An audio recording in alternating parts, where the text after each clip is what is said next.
Todos Javerim, bienvenidos a nuestra clase semanal de Mishnah, hoy con el 20º cañonazo talmúdico, Pesajim 116a, el corazón de ser de Pesaj, en www.koltuvsefarad.com.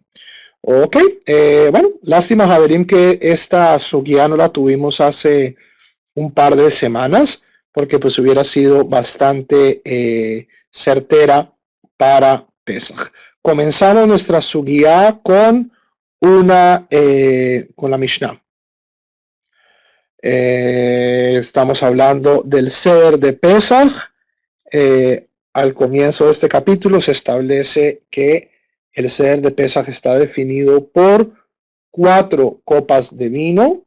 El vino en el Seder de Pesaj es el factor fundamental de ordenar dónde se hacen cada cosa. La primera copa de vino se hace kiddush, es decir, se santifica el día. Paulino, ¿estás? Ok, te veo. Paulino, entonces esto es otro muy buen ejemplo de la forma en que en el judaísmo se conjugan las obligaciones del individuo y el tiempo. O sea, el 15 de Nisan cae cuando cae, porque pues es un fenómeno, ¿cierto? Está ordenado, ¿cierto? Eso es parte del calendario. Pero nosotros los judíos lo reconocemos haciendo kiddush, haciendo el seder de Pesaj. Es decir, las fiestas en el judaísmo dependen la una de la otra, como vamos a ver muy pronto, tal vez en unas 2 o 3 semanas, cuando estudiemos una de las sugiot más importantes que viene de Masejet Rosh Hashanah. Para aquellas personas que han estudiado en diferido las clases, tengo todas las clases de Mishnah Rosh Hashanah, es una de las Mishnayot más importantes. Entonces estamos hablando de la segunda copa del Seder de Pesaj. Mazegulo kos sheni. Se sirve la segunda copa de vino. ¿Y qué pasa cuando se sirve la segunda copa de vino? Vejan haben shoel aviv. Y es en este punto en donde el hijo le pregunta a su padre, Ve'im ein da'at beben, si el hijo no tiene todavía da'at, no tiene entendimiento, aviv melamedo, es el mismo padre el que le explica. ¿Y qué es lo que le dice el padre al hijo? Man ishtana halayla hazeh michol haleilot. ¿En qué se diferencia esta noche de todas las demás noches? Miren que aquí no dice que sea el hijo más pequeño, eso todo es una costumbre posterior, pero este es el script, básicamente, este es el guión de las preguntas dirigidas que los rabinos querían que surgieran en el Seder. Entonces, el hijo debe preguntar, si el hijo no puede preguntar, el padre le enseña. Shebechol haleilot anu ochelin hametz umatzah. En todas las noches nosotros comemos hametz o matzah. O hametz y matzah. Pero esta vav yo creo que es una vav inversiva, es una vav disyuntiva. Todas las noches nosotros comemos hametz o matzah. Halayla hazeh kulo matzah. Esta noche solo comemos matzah. Shebechol haleilot anu ochelin she'ar yerakot. En todas las noches nosotros comemos diferentes tipos de vegetales. Halayla hazeh maror. Esta noche comemos maror. Shebechol haleilot anu ochlin basar tzalish shaluk umbushal. Todas las noches nosotros comemos carne asada. Shaluk es hervida o cocinada. Halayla hazeh kulot tzli. Esta noche solo comemos carne asada. Shebechol haleilot, y aquí hay un problema, hay diferentes manuscritos de la Mishnah que dicen ciertas cosas. Anu hayavim litbol afilu ta'amachat, eso es lo que dice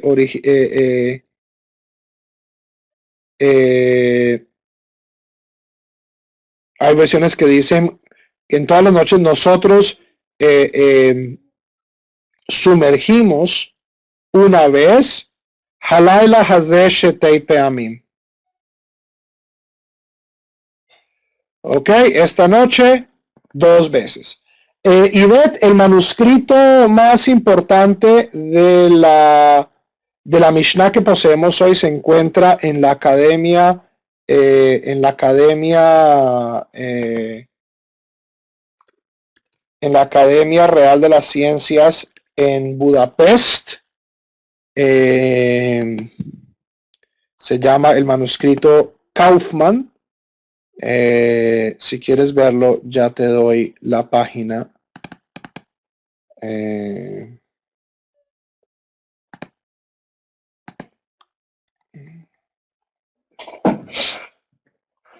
Ese es el manuscrito mejor preservado de toda la Mishnah.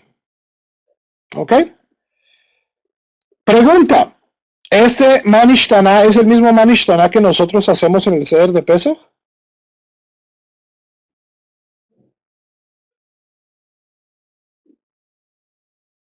¿Cuál es la diferencia?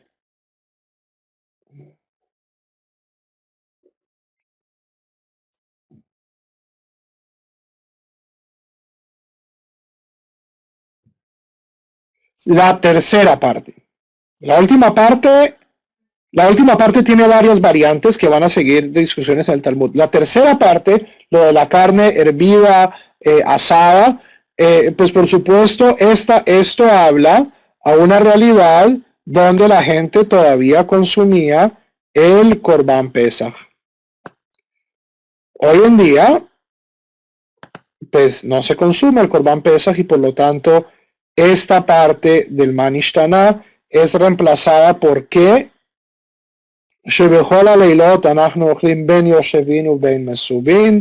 Todas las noches nosotros comemos ya sea sentados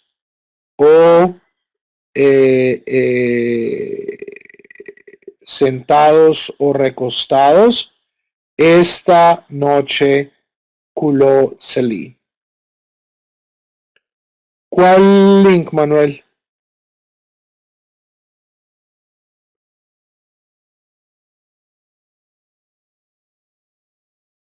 No, Ivette, al parecer, la gente siguió observando la costumbre de comer cabrito, más allá de la destrucción del templo. O sea, ya no era el Corban Pesach debía ser sacrificado en el templo, pero la gente pues seguía preservando el menú de Pesach. Eventualmente esta costumbre cayó en desuso.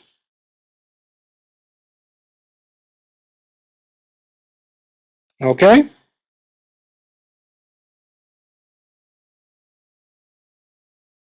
No se salpicaba porque no era un corbán.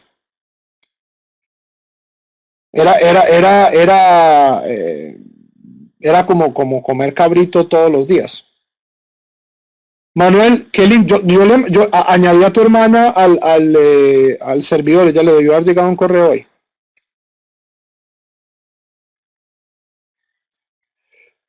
Taviat Kaufman, el manuscrito Kaufman creo que es del siglo XIV, siglo XIII.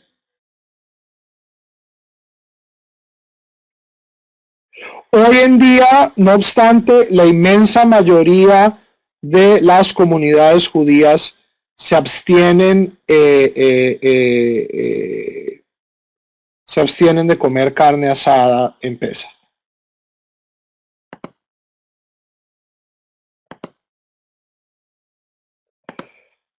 Si se reconstruye el templo de Jerusalén, ¿se volverán a las antiguas prácticas? Supongo. Aunque hay personas que dicen que, por ejemplo, como Rav Kook, que dice que el tercer templo va a ser vegetariano, pero bueno, supongo que el Corban Pesaj es una instrucción directa de la Torah. Creo que en esa noche al menos los vegetarianos no, no la van a pasar muy bien.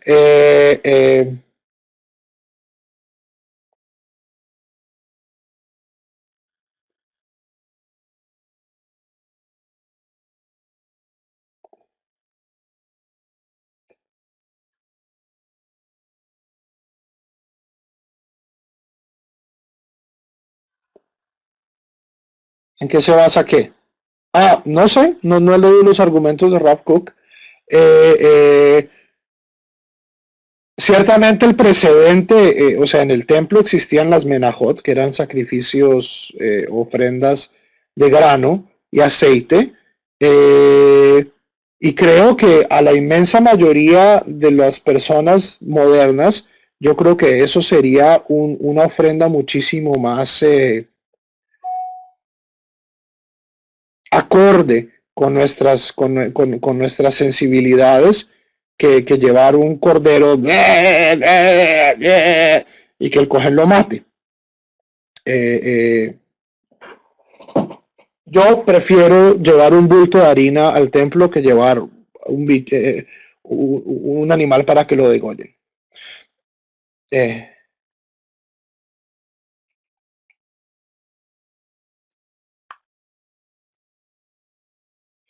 Los korbanot, como aprendimos en la parashá de esta semana, solo se pueden ofrecer en Bet HaMikdash.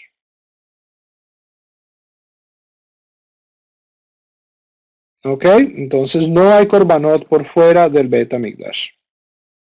Ofrecer korbanot por fuera del Bet HaMikdash, y esto lo dice explícitamente la Torah al final de Parashat Haremot, conlleva el castigo de Karet. ¿Ok? Entonces la gente, después de la destrucción del templo, siguió comiendo cabrito, siguió comiendo cordero en Pesach, pero ya no como corbán. ¿Cierto? O sea, en la Torah Haverim hay una evolución. Hay una evolución de los korbanot. Al comienzo, dice la Torah explícitamente que uno solo puede comer carne como parte de un corbán.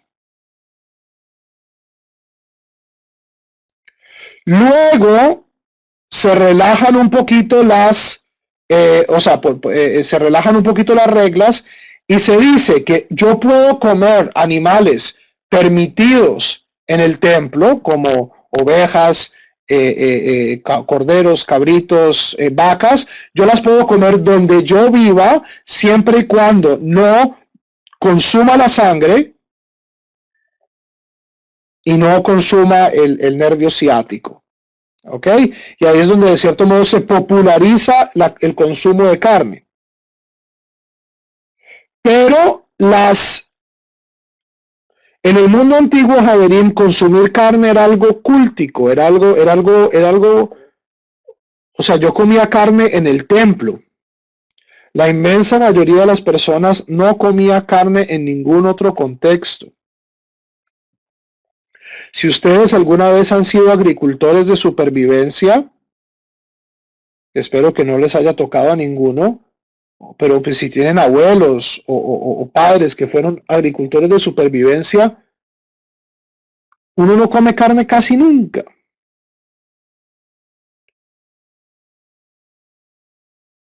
La carne era algo especial, por lo tanto la carne se quería mantener en un contexto, bueno, los peces son otra categoría, pero estamos hablando aquí de carnes rojas.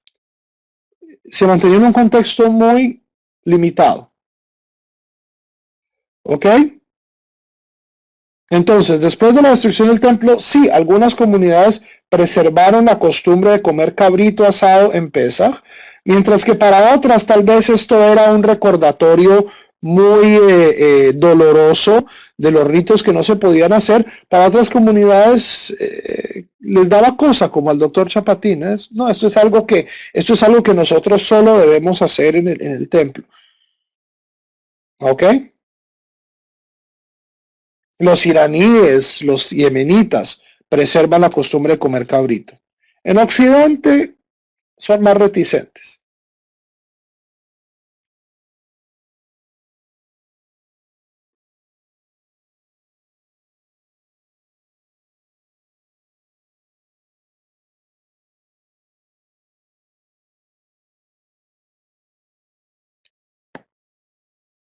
En general, el judaísmo tiene puntos a favor y en contra del vegetarianismo, los cuales no me vayan no vamos a entrar en este momento. Yo soy prácticamente vegetariano, pero pues eso es más bien por el precio de la carne kosher y no por motivos, por otros motivos, pero ok, continuamos con nuestra Mishnah. Velefid da'ato shel ben aviv melamedo. De acuerdo al entendimiento del niño,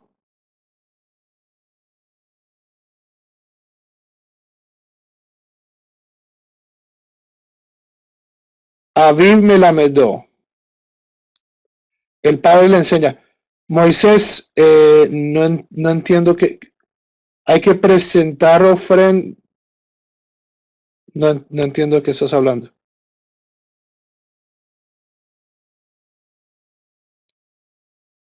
Hoy no hay ofrendas.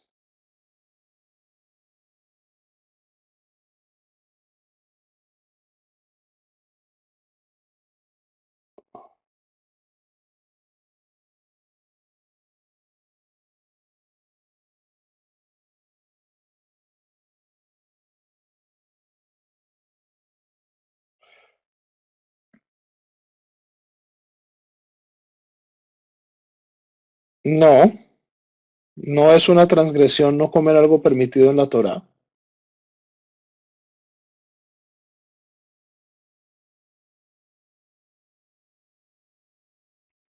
La Torá dice que nosotros podemos comer saltamontes, chapulines, langostas. No langosta de agua, sino langostas como las que invaden los cultivos. Y aquí creo que nadie ha comido langostas. No, tal vez nuestros javerín mexicanos han comido chapulín. Y yo no pienso comer langosta en mi vida. Eso no me hace transgresor. Eh, eh, eh, eh, no, yo sé que en México comen chapulines. En Colombia comen hormigas, lo cual las hormigas sí no son kasher. ¿De dónde sacan quién esas posiciones, Moisés?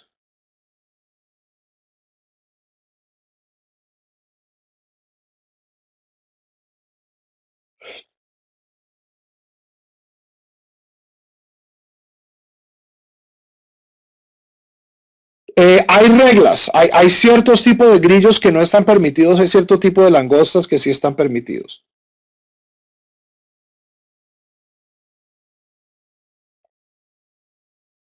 No tengo idea que sea un capso, pero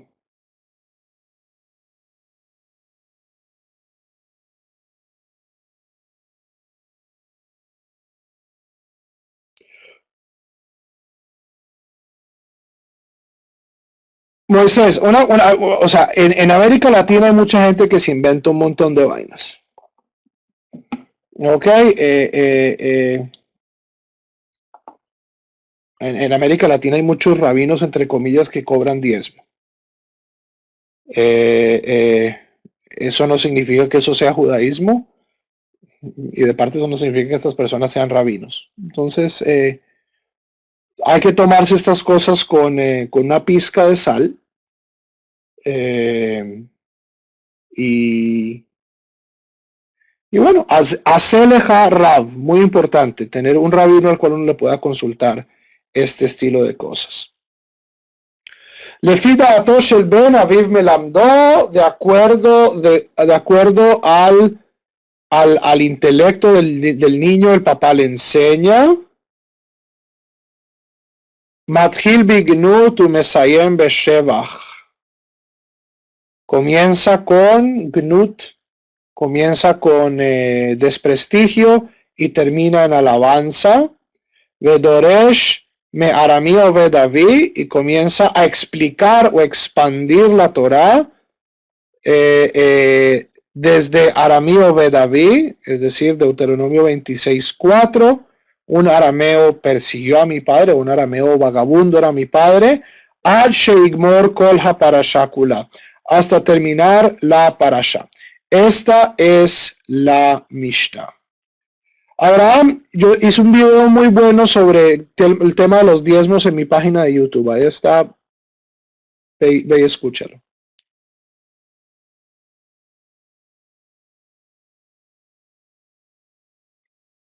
En mi página de YouTube, busca Coltub Sefarad.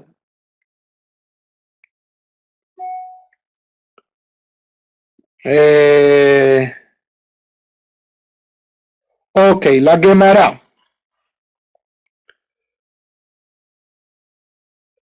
Tanor Rabanán. Enseñaron nuestros rabinos en una veraitá. Jajam, si el hijo es inteligente, Penoshualo. El hijo pregunta. Veimeino Jajam, si el hijo no es muy inteligente o si todavía no está muy grande, Ishtosho alto. La esposa la que pregunta. Veimlav, si no hay esposa, Husho el Atzmo. La persona debe hacer estas preguntas para sí mismo. Vafilu Shnei Talmidei Hachamim. Incluso dos alumnos de los sabios, Sheyodeim Behilchot Pesach, que conocen todas las alajot de Pesach, Shoalim Ze Laze. Deben hacerse estas preguntas los unos y los otros. Ok, entonces todas las todo judío está obligado a hacerse estas preguntas cada Pesaj. ¿Ok? No es una cuestión de, yo soy un gran rabino, entonces por lo tanto estoy exento del ceder de Pesaj. Esto es lo que se llama en educación un repaso, y es un repaso para todos. Es un repaso para el que sabe, para el que no sabe, para el que está apenas en proceso de saber.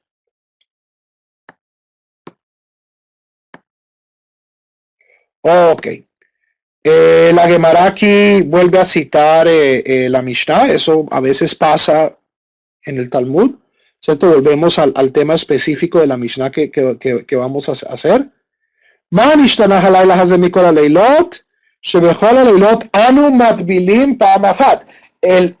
nosaj original de la Mishnah, como aparecía para los sabios del Talmud, decía lo siguiente: todas las noches nosotros estamos obligados a matbil, a dip, ¿cómo se dice en español? Sumergir una vez. Sumergir una comida en algo más una vez. Esta noche 2 veces. ¿Cierto? Sumergimos el carpaz en agua salada, en vinagre, o hay tradiciones en que el carpaz se sumerge en el jaroset, y luego sumergimos el maror en el jaroset, ¿ok? Esas son las 2 inmersiones que hacemos en el seder de Pesach. De acuerdo a esta versión de la Mishnah, todas las noches nosotros estamos obligados a hacer una inmersión. Y aquí en una diferente fuente está la respuesta de los Amoraim. Matkifle Raba. Raba presenta un argumento desde el punto de vista lógico. Eso es lo que Matkif significa. Raba muestra una inconsistencia lógica de la Mishnah.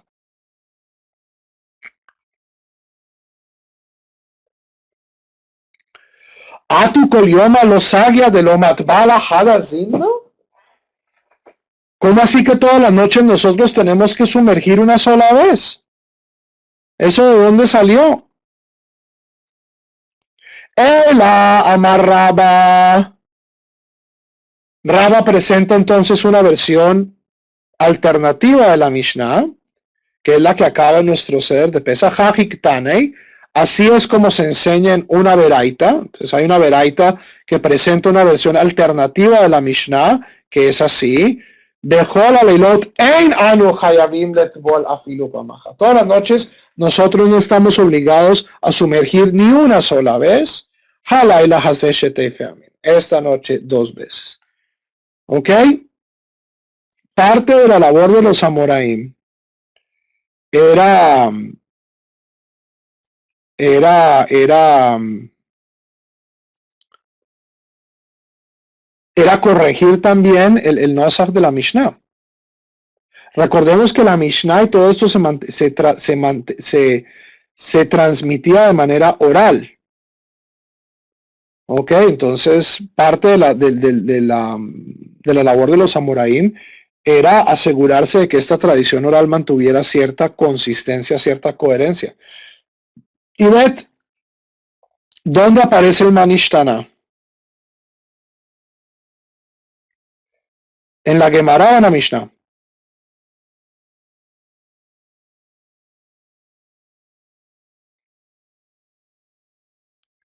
En la Mishnah, por lo tanto, también aparece en el Yerushalmi.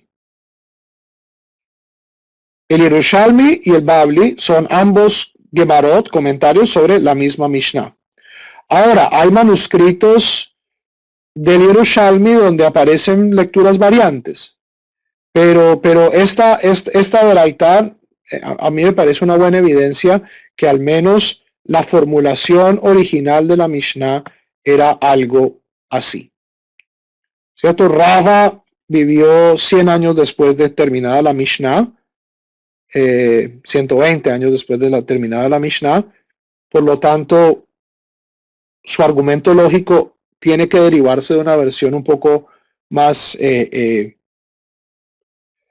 o sea, si Rava tenía un problema con la formulación de la Mishnah, esa debe ser la formulación original de la Mishnah. Tal vez no es lo que la Mishnah quería decir, pero en términos de formulación original,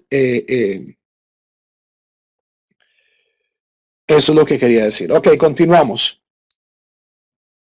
Matkif lei Rav Safra.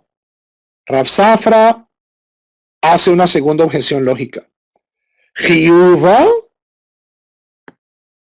¿cómo así que Hayabim, que nosotros debemos esta noche sumergir 2 veces? Le dar de aquí, 2 páginas antes el Talmud nos ha dicho que toda esta cuestión en el Seder de Pesach de sumergir comida en otra comida es que es una herramienta pedagógica para que los pelados pregunten. Ok, comer matzah, ok, eso es una obligación. Comer maror, eso es una obligación. Si hay Corban Pesach, comer el Corban Pesach es una obligación. Pero hace 2 páginas el mismo Talmud me dijo que sumergir era una herramienta pedagógica. ¿Cómo así que Hayabim? ¿Cómo así que es una obligación sumergir?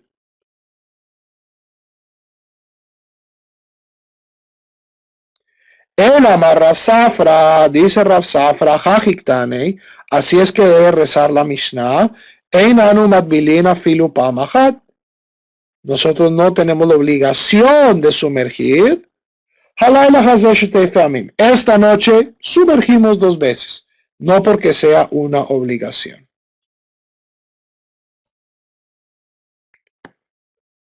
No hay mahloket, no hay rabinos que, o al menos no hay mahloket que haya entrado como parte de la tradición. Ningún rabino objeta a las objeciones de Rava y Rav Safra. Matjil Bignut Umesayem Bashevach. De nuevo volvemos a citar la Mishnah.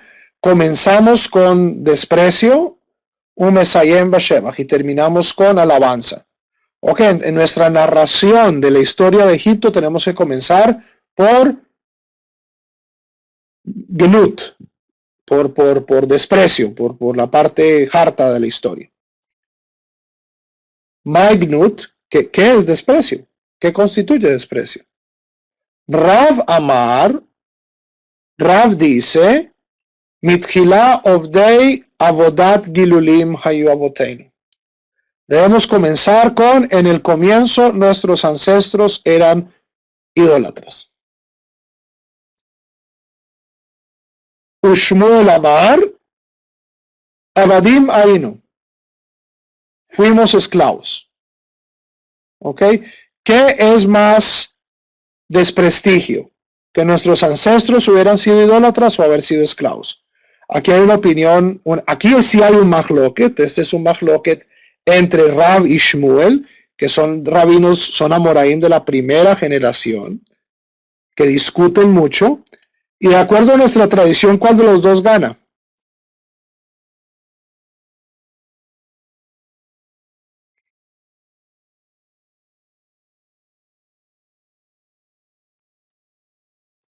Ambos ganaron. Estas dos frases aparecen en nuestro Seder de Pesach. Mitchila Ovdei Avodazara Ayu Avoteinu aparece en nuestro Seder de Pesach, como también aparece Avadim Hayinu Lefaro B'Mitzrayim. Avadim Hayinu. Ambos aparecen. A veces, tanto Rav como Shmuel pueden ganar. Amar lei Rav Nachman le Daru Avdei. Le pregunta a Rav Nachman el Amora, no Rabbi Nachman de Uman. Rav Nachman era un rabino muy cercano al Resh Galuta, es decir, al descendiente de la línea davídica, que era el líder de la comunidad judía en Irak, en Babel. Y Rav Nachman era una persona de mucho dinero. Entonces le pregunta a Rav Nachman a Daru, su esclavo. Avda de Mafik le Mare le Herut, ve Yahev le Kaspa, ve Dahava, Mai Bae le Meimar lei. Un esclavo que su amo lo saca a la libertad, lo libera y le entrega caspa. Caspa no es algo malo en arameo, caspa es kesef, es plata. Dahava es zahav, en arameo la dalet y la zain. Lo que es zain en hebreo muchas veces en arameo es dahava, zahava, cercano. Zahav es por supuesto oro. Un esclavo un amo que saca a su esclavo de la esclavitud y le da plata y oro. ¿Qué debe decirle el esclavo a su amo? A amarle, y su propio esclavo le dice, el esclavo debe agradecer y alabar al amo. Amarle, tetartan milomar manishtana. Nos has eximido de decir manishtana. Patach ve'amar avadim hayinu. ¿Ok? Entonces, basado en la experiencia personal de su propio esclavo, Rav Nachman decide que toda esta cuestión de manishtana es superficial, que lo que verdaderamente debemos concentrarnos es en la historia, que es la historia de comenzar a ser esclavos y luego llegar a la liberación. ¿Ok? Como parte final de esta sugya es una Mishnah larga, pero pues igual quería traerla. Rabban Gamliel Haya Omer, Rabban Gamliel decía, Kol shelo amar shlosha devarim eilu bepesach lo yatsa yedei chovato ve'eilu hem. Todo aquel que no dice estas tres cosas en Pesach no ha cumplido su obligación y estas son Pesach, Matzah, Umaror. Pesach, Matzah. Pesach en este caso es el Corbán Pesach, la ofrenda pascual. Pesach, Matzah, Umaror. Esto, si ustedes se acuerdan, es parte de la liturgia de nuestro Seder. Justo antes de llegar a la comida, esto es lo que decimos, esta Mishnah de Rabban Gamliel. Pesach al shum shepasach hamakom al batei avoteinu b'Mitzrayim. Pesach, el sacrificio pascual, ¿por qué? Porque pasó por encima de las casas de nuestros padres, Dios, en Egipto. Y hay versiones de la Mishnah que tienen esta adenda. Shene'emar, pues está dicho, ve'amartem zebach pesach hu la'Hashem asher pasach. En Éxodo 12, y dirán, este sacrificio de Pesach es para Dios porque pasó por nuestras casas. Matzah, ¿por qué comemos matzah? Al shum shenig alu avoteinu mi Mitzrayim, porque nuestros ancestros fueron redimidos de Egipto. Shene'emar, pues está dicho también en Éxodo 12, ve'yafu et habatzek asher hotziu mi Mitzrayim. Y cocinaron la masa que habían sacado de Egipto e hicieron con ella matzot. ¿Ok? Éxodo 12. Maror al shum shemareru hamitzrim et chayaboteinu bemitzrayim. Maror, las hierbas amargas, ¿por qué? Porque los egipcios hicieron amarga la vida de nuestros padres en Egipto, pues está dicho en el Éxodo 1, Vaimareru et chayeihem, y los egipcios hicieron amarga sus vidas. Hasta aquí Rabban Gamliel. בכל דור ודור חייב אדם לראות את עצמו כאילו הוא יצא ממצרים. Muy importante, en toda generación y generación, un ser humano, un judío, debe verse a sí mismo como si hubiera salido de Egipto. Pues está dicho, Vejigatale binja bayom hahu, y le dirás a tu hijo en este día, en el día de Pesach, Ba'avur ze, por esto que fue que hizo Dios para mí cuando salí de Mitzrayim. Le fija, por lo tanto, anachnu hayavim lehodot lehalel leshabeach lefaer leromem leader levarech lealeu kales. Por esto nosotros debemos alabar y gloriar y embellecer y enaltecer, embellecer, bendecir, más alabanza, le misha asala boteinu velanu, aquel que hizo para nuestros ancestros y para nosotros, porque dado que nosotros debemos vernos como si hubiéramos estado en Mitzrayim, et kol hanisim hailu, todos estos milagros, hotzianu mi avdut leherut, nos sacó, el lenguaje es primera persona singular, primera persona plural, nos sacó de Egipto, de la esclavitud a la libertad. Mi agol le simcha, de la tristeza a la alegría, me avele yom tov, del duelo a la fiesta, me afelá la or, de la oscuridad a la or gadol, a la gran luz, umishi'ebud ligula, y de la esclavitud a la redención, venomar lefanav, aleluya. Y digamos frente a él, aleluya. Es decir, digamos halel frente a Dios. Ad heihan u omer, la Mishnah entonces pregunta, ¿hasta dónde debemos decir aleluya? Ahora el halel comienza el comienzo del Salmo 113. ¿Hasta dónde debemos decir el halel antes de la tercera copa, es decir, durante la segunda copa? Beit Shammai omerim ad em habanim smecha. De acuerdo a la casa de Shammai, nosotros solo recitamos el primer salmo de Halel antes de la cena. Beit Hillel omerim, Beit Hillel dicen ad halamish lema'aino ma'im, es decir, hasta el final del capítulo 114 de los salmos. Si tienen un siddur a la mano, ese es el segundo salmo de Halel. Preguntas.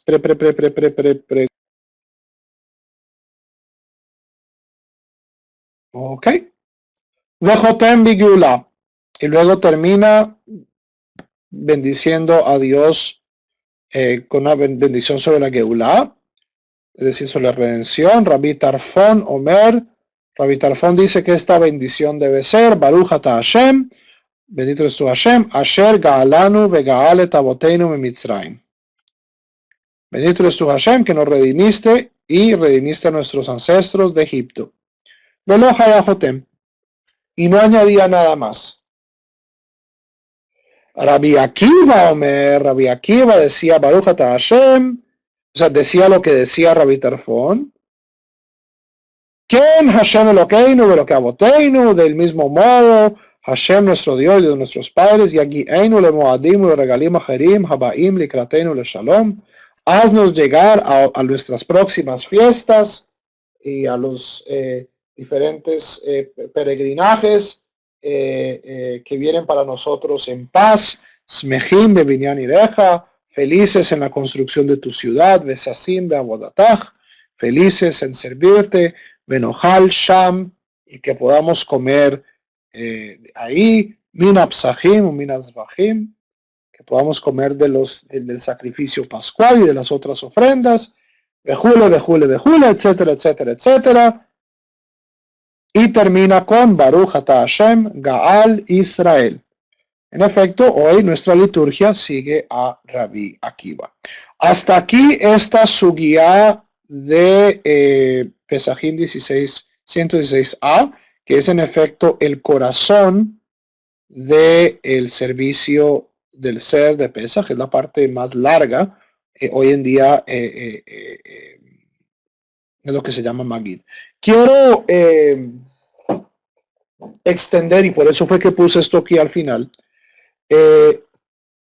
una parte que el Talmud no explora, pero que es importante recalcar. La Mishnah aquí nos dice,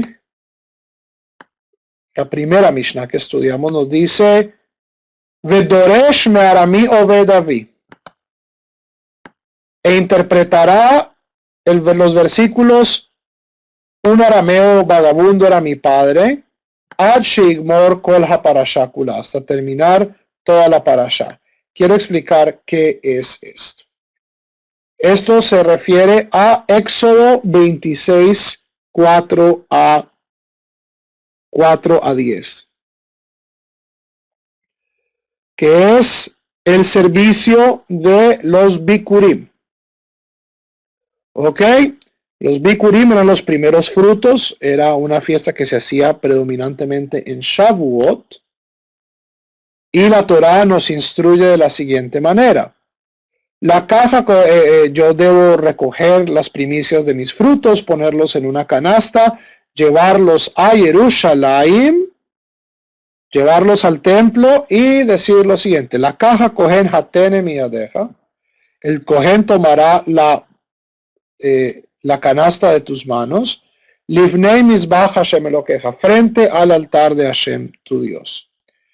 Versículo 5. Veanita veamarta. Livnei Hashem Elokeja, y repetirás y dirás frente a Hashem tu Dios, Arameo ve David, un arameo vagabundo era mi padre, Vayered Mitzraima, y bajó a Egipto, Vayagor Sham Bimteimeat, y se estableció ahí con poca gente, Vayhi Sham Legoy Gadol Atzum Berab, y ahí se transformó en una gran nación grande, fuerte y poderosa. Vayareu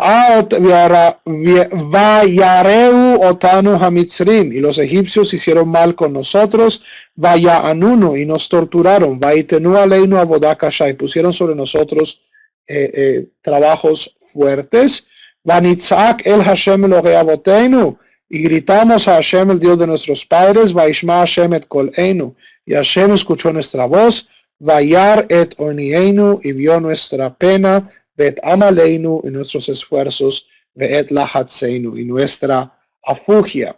Vayotzienu Hashem Mitzrayim, y nos sacó Hashem de Egipto, Beyat Hazaká, ubizroa netuya, con una mano fuerte y un brazo extendido, ubemorá gadol, uvotot, ubemofetim, y con portentos y con milagros. Vayavienu el hamakom hazeh, y nos ha traído a este lugar. Vaiten lanu et haaretz hazot, y nos ha dado esta tierra. Eretz zavat halav udvash, una tierra que fluye leche y miel. Vehine veata hine heveti el reshit peri haadama, y aquí que traje las primicias de la tierra, asher natata li Hashem, que me diste a mí, vejinachtol ibne Hashem elokeja, y lo dejarás frente a Hashem tu Dios, veishtachavita libne Hashem elokeja, y te postrarás frente a Hashem tu Dios. ¿Qué tiene que ver la ceremonia de las primicias con Pesaj?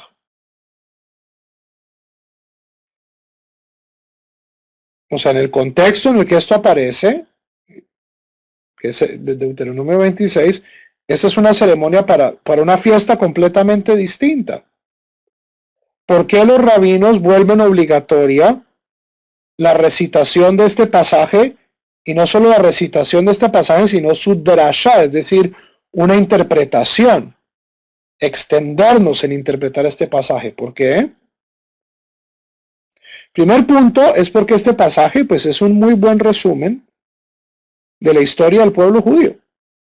Si ustedes quieren la historia del pueblo judío en 6 líneas, pues ahí la tienen.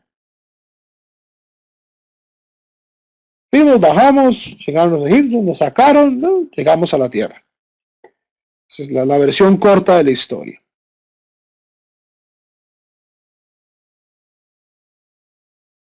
Pero ¿por qué creen ustedes que los rabinos pusieron esto en el Seder de Pesaj si esto no tiene nada que ver con Pesaj?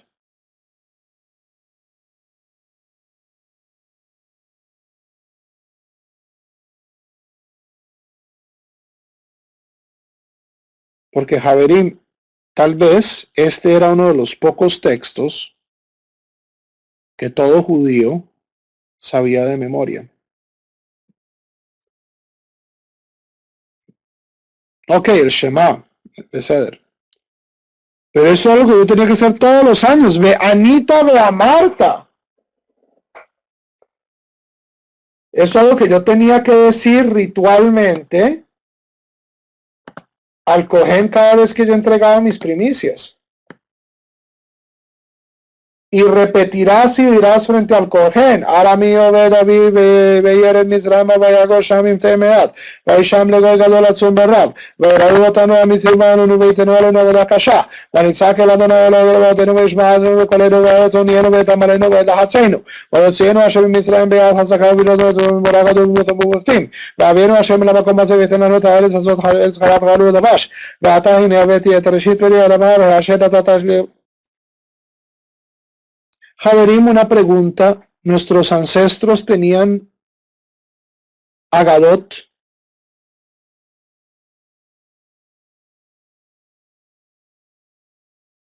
No. Entonces, la gente, ¿cómo cuernos hacía un Seder si no tenían Agadot?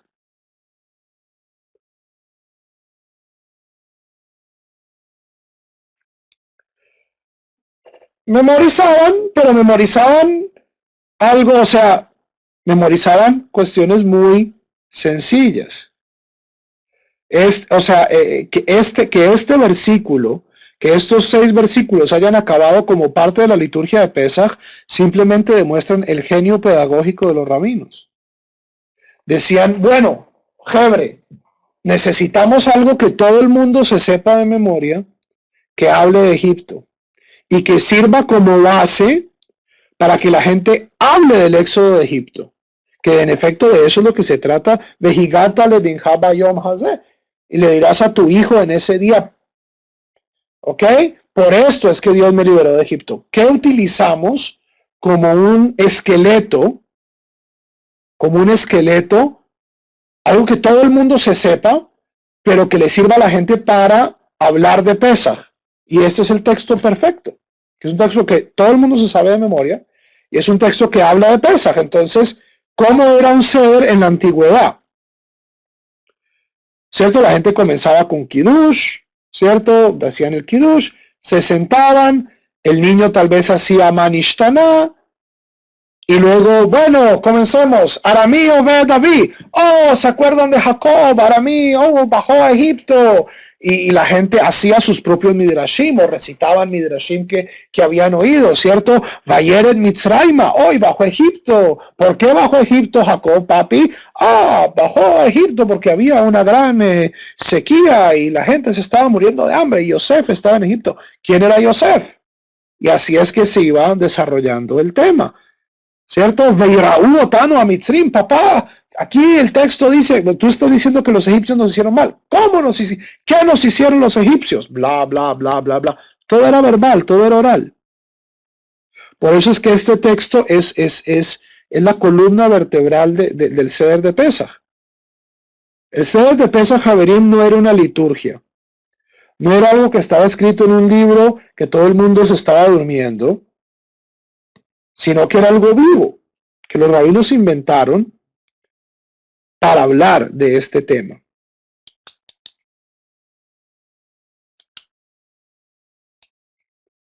¿Ok? Entonces quería traer eso a colación.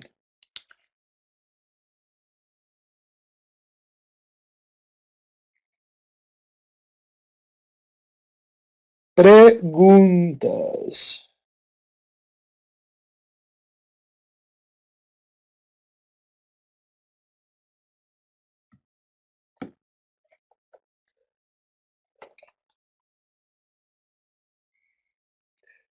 Y ve, ¿tú estuviste en la clase pasada? ¿En la clase de hace una hora?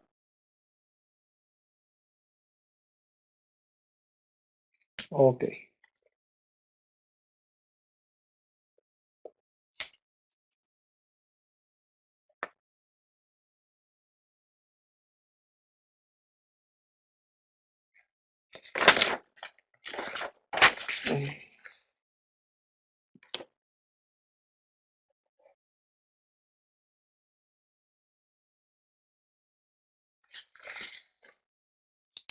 ¿Por qué no se habla de Moshe Rabenu? ¿Por qué no?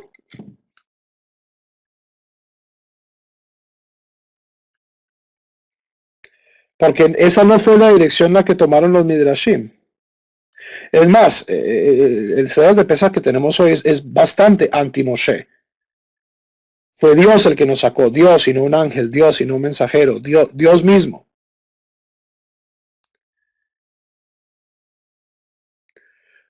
No entiendo la pregunta, Abraham. ¿Cómo así? Estudiar Talmud solo es muy difícil. En castellano no hay buenas traducciones.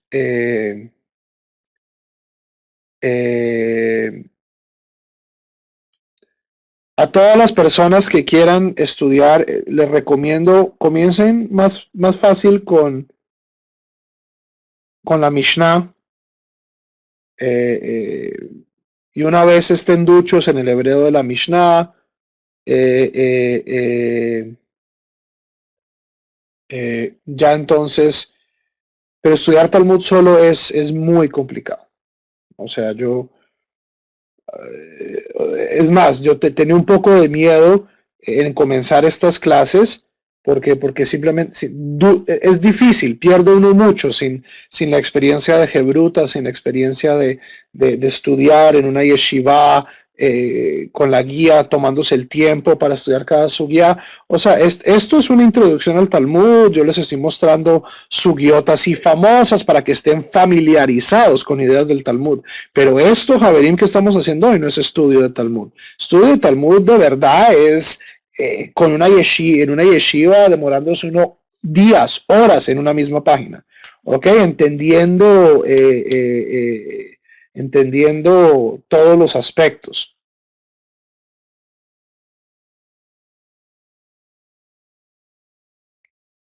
¿Ok?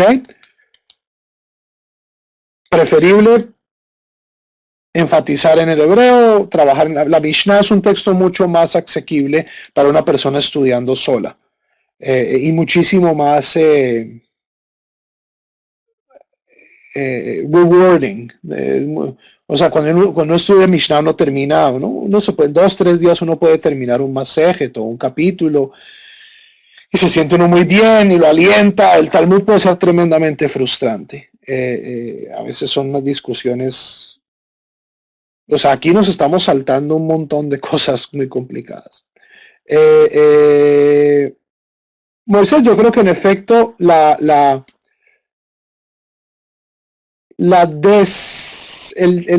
falta de énfasis en la figura de Moshe, recordemos que el Talmud es compuesto, o sea, la Agadá de Pesach es compuesta más o menos en la época mishnaica, que es una época que coincide con el surgimiento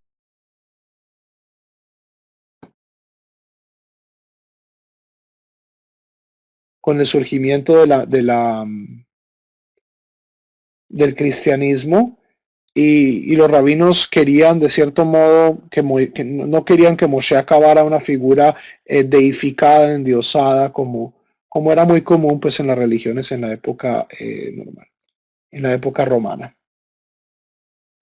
Abraham, es demasiado trabajo para mí. De nuevo, esto es una introducción muy escueta al Talmud. Eh, eh, eso requeriría demasiado trabajo.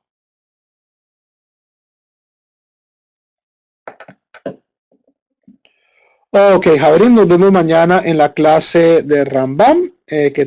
Recuerden, anoche fue el 26º día del Omer. Hagan sus cuentas.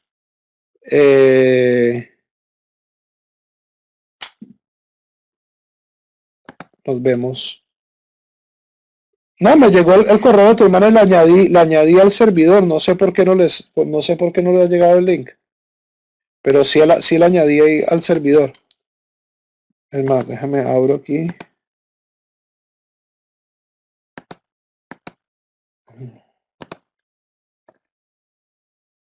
Sí. Aquí está. Están los de Rambam. Y están los de Mishnah. Asegúrate que no está quedando en la carpeta de spam. Porque el correo salió hoy. ¿Ok? Mándame un correo, Abraham. Leitraot.